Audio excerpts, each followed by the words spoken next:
Ayun na, good morning po, another day, another cage na naman tayong ilalabas. Shout out nga pala kay Boss K92 Loop ni Michael at Ken. Boss, ito na yung unit ninyo.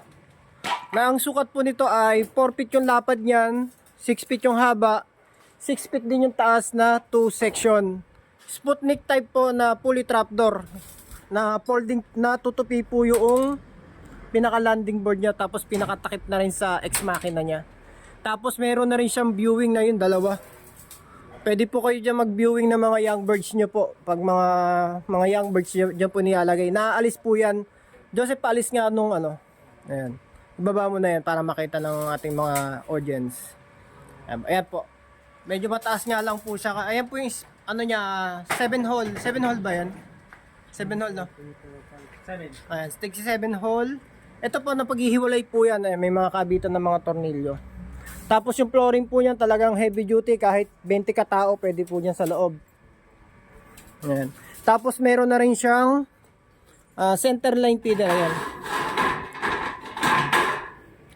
Ayan, meron na rin siya. Tapos meron na rin siyang, pwede rin gawing release to. Ayan, pwede rin gawing release. Ayan. Tapos poop tray. Ayan, may poop tray na rin siya. Tapos meron na rin siyang hagdan. Ayan, may hagdan. Tapos TIG P15 hole. 3, 6, 9, 12, 15. Sakto-sakto lang po yung birds po dyan. 3, 6, 9, 12, 15. Ayan. Tapos sliding door. Tapos yung kabila rin po, sliding door na naka-double lock. Dalawa po lock niya na. Isa, dalawa. Tapos may lagay ng padlock. Ayan. Ayan. Kabila rin po napapadlockan. Ayan.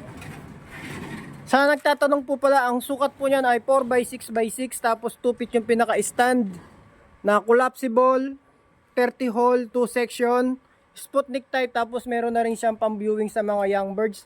Ang presyo po niyan ay 30,000 po. Ayan, okay na po.